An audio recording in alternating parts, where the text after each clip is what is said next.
et de la prestation produite sur la première mi-temps. Donc on paye lourdement ce match en grande partie dû à l'ampleur du score à la mi-temps. Et voilà, comme je viens de leur dire, à la mi-temps, tout n'est pas acheté non plus sur ce match. Il y a eu des choses positives malgré le résultat. Et ça doit nous servir à la fois à nous remettre en cause dans le travail pour aller chercher plus, mais aussi à pas, je dirais, tout remettre en cause ce qui a pu être fait de bon depuis le début, et même sur ce match, et pour nous servir à avancer contre Metz et essayer de prendre les points dès la semaine prochaine sur un match qui sera important aussi dans cette première partie de championnat. À 1-0, tu penses que c'est dans les têtes que vous avez lâché, parce que finalement le tournant c'est là, c'est ce manque de faculté à réagir après le premier but, ça s'enchaîne derrière. Ouais, c'est dans les têtes ou c'est tactique, c'est technique, qu'est-ce qu'il a manqué tu crois à ce moment-là? Un peu de tout, hein, mais c'est vrai qu'en grande partie effectivement sur le plan mental, où on a déjà un avertissement un peu sévère avec ce ballon qui est sauvé sur la ligne, on a un deuxième chaud d'alerte avec ce but qui est refusé. Après c'est vrai qu'on a ce coup franc nous qu'on met sur la barre, on sentait que voilà, ça pouvait basculer d'un côté comme de l'autre à ce moment-là. On a, je pense, mal suggéré notre temps faible qui est arrivé sur la fin de la première période, où il aurait certainement fallu reculer un petit peu plus, serrer les espaces et savoir gérer ce temps faible. Alors on a voulu continuer à jouer comme dans notre confort, et c'est vrai que là par contre on les a pris de manière consécutive, répétée, et ça a été dommage parce qu'on a fait des erreurs dans l'occupation de l'espace de jeu, dans les espaces qui étaient laissés dans le dos. On leur a laissé la possibilité d'en mettre 4 comme ça avant la mi-temps et de se rendre vraiment le match facile. Et nous, inversement, de se mettre quand même un bon coup sur la tête, parce que ce score extrêmement important à la mi-temps, c'est très frustrant pour les filles, parce qu'elles produisent malgré tout une très bonne première demi-heure, et elles rentrent à la mi-temps avec 4-0. Donc c'est compliqué de repartir derrière. Sébastien, on va dire que vaut mieux que ce dernier quart d'heure de la première mi-temps se produise contre une équipe comme le PSG, on va dire, où on attend moins que Soyeux prenne les points que contre d'autres équipes concurrents directs au maintien, mais évidemment ça fait quand même très mal aux têtes. Ouais, ça fait mal parce que si ce que je disais c'est lourd, que le goal average du coup on casse un petit peu le travail qu'on a pu faire la semaine dernière contre Lyon en essayant de ne pas en prendre une valise.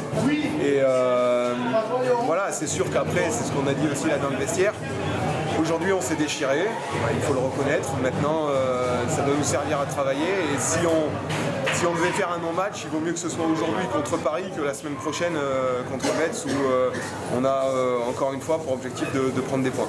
Maintenant c'est vrai que là il y a quand même beaucoup de déception, parce que voilà, on avait moyen de faire bien mieux contre cette équipe parisienne. Parce que ce qui était criant, c'était que durant la première mi-temps, première demi-heure qui a été vraiment très bonne, à partir de ce moment-là, il y a eu une grande baisse au niveau défensif, et on a vu que les Parisiennes devant la surface étaient seules, et puis tout loisir d'ajuster leurs passes décisives.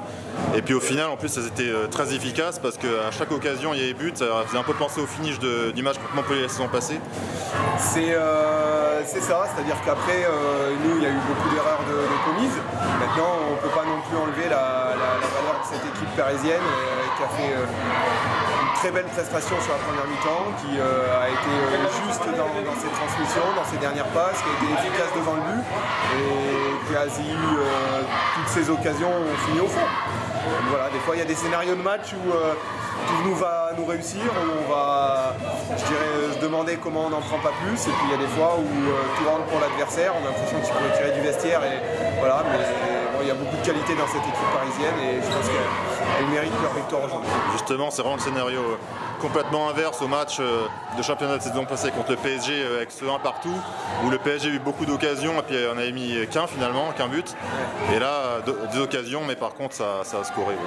Ouais, après voilà, il ne faut pas non plus toujours se fixer sur un but partout l'année dernière, qui était un miracle, en pensant que chaque année on va pouvoir accrocher Paris. Comme on dit, hein, c'est pareil, c'est des scénarios de match qui se produisent une fois sur 100. Donc voilà, il en reste 99 à passer. Mais on doit quand même pouvoir faire mieux dans ce genre de match. Là on a Montpellier qui va arriver, qui va être un petit peu le même type d'adversaire, je dirais, la même force, le même type de scénario qu'il peut y avoir si on n'est pas plus vigilante, plus agressive. Voilà, ça peut rapidement être lourd aussi, alors que Paris, ça reste un adversaire qui à la base est prenable, plus fort certes, mais prenable. Et donc tu évoquais les prochains adversaires, donc il y aura Metz qui a fait sa deuxième défaite aujourd'hui 2-0 contre Dijon. Et puis après Montpellier qui a encore perdu aujourd'hui, donc qui voudra vraiment se racheter et puis essayer de bien commencer sa saison avec aussi un premier match compliqué. Donc voilà, c'est 2 matchs à faire, dire 3 points quasiment obligatoires contre Metz. Nous, c'était l'objectif dans le tableau de marche.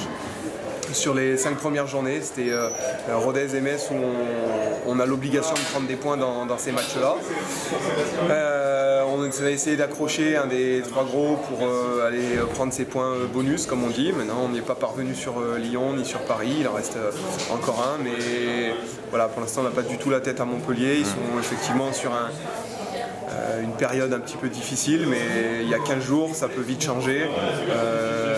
La confiance, ça va vite d'un côté ou de l'autre. Et puis il y a surtout des adversaires qui sont de plus en plus grande qualité à chaque match. Si Montpellier n'a perdu, ce n'est pas que dû à eux-mêmes. Il y a une très belle équipe bordelaise, il y a certainement encore une très belle équipe de Fleury aujourd'hui. Et voilà, il ne faut pas mettre que la défaite de Montpellier sur le dos d'une contre-performance ou d'une méforme actuelle. Il y a aussi la forme de l'adversaire qui est à prendre en compte. Merci Sébastien, bon travail et puis rendez-vous la semaine prochaine à Metz. À la semaine prochaine.